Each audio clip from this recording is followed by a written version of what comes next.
বিজয় সেতুপতিকে যদি আমি বলি, সে মূলত হচ্ছে একটা তরল পদার্থের মতো। আসসালামু আলাইকুম। রিসেন্টলি আমি একটা মুভি দেখলাম বিজয় সেতুপতির। এই মুভিটা দেখে আমি পুরোপুরি স্যাটিসফাইড। এখন স্যাটিসফাইড কেন বলছি, কারণ এই মুভির যে স্টোরি, এই মুভির স্টোরিটা যদি আমি সামান্য একটু বলি, এই মুভিটার স্টোরি হচ্ছে এমন যে একটা ছেলে, সে নতুন বিয়ে করে এবং সদ্যবিবাহিত স্ত্রীর সাথে তার যে একটা ভালোবাসা থাকে, তার যে বন্ধন, এবং বউ এবং শাশুড়ির মধ্যে, বউ এবং ননদের মধ্যে যে একটা দ্বন্দ্ব থাকে, এই দ্বন্দ্বটা এই মুভির মাধ্যমে খুব সুন্দরভাবে ফুটিয়ে তোলা হয়েছে। প্রথম কথা, এই মুভিটি অবশ্যই তাদের দেখা উচিত যারা নতুন বিয়ে করেছেন এবং যারা বিয়ে করবেন। এই সমস্ত মানুষগুলোকে এই মুভিটি অবশ্যই দেখা উচিত, বা যারা প্রেম করছেন সদ্য এবং কিছুদিন পরে তারা বিয়ে করার প্ল্যানিং করছেন, তাদেরকে অবশ্যই এই মুভিটা দেখা উচিত।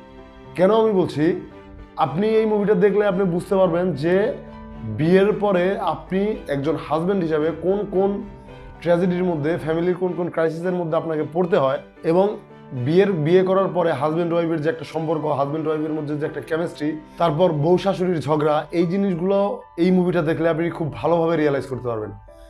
এখন যদি বলি এই মুভির অভিনেতাদের অভিনয়, মূলত এই মুভিতে যারা অভিনয় করছেন তাদের কাউকেই কোনো ভালো বা খারাপ অভিনেতা বলবো না, তাদের সবাই ডিসেন্ট কাজ করেছেন। তাদের মধ্যে অন্যতম সেরা হচ্ছে বিজয় সেতুপতি এবং নিতিয়া মেনন। বিজয় সেতুপতিকে যদি আমি বলি, সে মূলত হচ্ছে একটা তরল পদার্থের মতো। তরল পদার্থ যেমন কোনো পাত্রে রাখলে সে সেই পাত্রের আকার ধারণ করে, বিজয় সেতুপতি ঠিক সেম। আপনি তাকে যে ক্যারেক্টারটাই দিবেন, সে মূলত সেই ক্যারেক্টারের সাথে মিশে যাবে। নিতিয়া মেননও এই মুভিতে দারুণ কাজ করছে, দুর্দান্ত কাজ করছে। তাছাড়া এই মুভির আরও একটা হাইলাইটেড বিষয় হচ্ছে যে এই মুভির যতগুলো ক্যারেক্টার আছে, প্রত্যেকটা ক্যারেক্টার খুব লাউড অভিনয় করছে, এবং এই জিনিসটা অবশ্যই এই স্টোরির সাথে খুব ভালোভাবে যায়।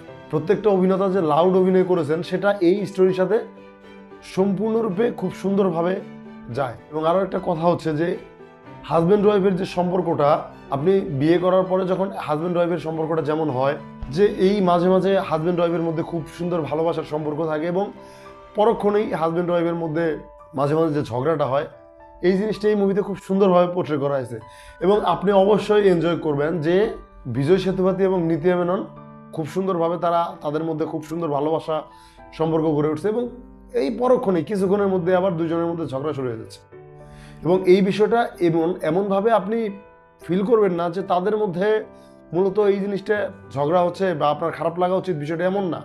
আপনি এই প্রত্যেকটা জিনিস আপনি এনজয় করবেন। তার মধ্যে আরও একটা জিনিস আছে, বাবা এবং মায়ের সন্তানের প্রতি ভালোবাসা, এই জিনিসটা এই মুভির মধ্যে খুব সুন্দরভাবে পোর্ট্রে করা হয়েছে। আপনি যদি খুব ভালো স্যাটিসফাইং একটা সিনেমা দেখতে চান, মুভি দেখে হাসতে চান, এবং প্রত্যেকটা ক্যারেক্টারের অভিনয় যদি আপনি খুব ভালোভাবে উপভোগ করতে চান, তাহলে অবশ্যই আপনাকে দেখে নিতে হবে থালাইবান থালাবি। বেশি কিছু বলবো না। যদি আপনারা এই মুভিটা কেউ দেখে থাকেন, তাহলে অবশ্যই কমেন্ট করে জানান যে এই মুভিটা আপনাদের কেমন লাগছে। আর যদি কেউ না দেখে থাকেন, তাহলে অবশ্যই এই সিনেমাটা আপনাদের দেখার জন্য অনুরোধ রইল।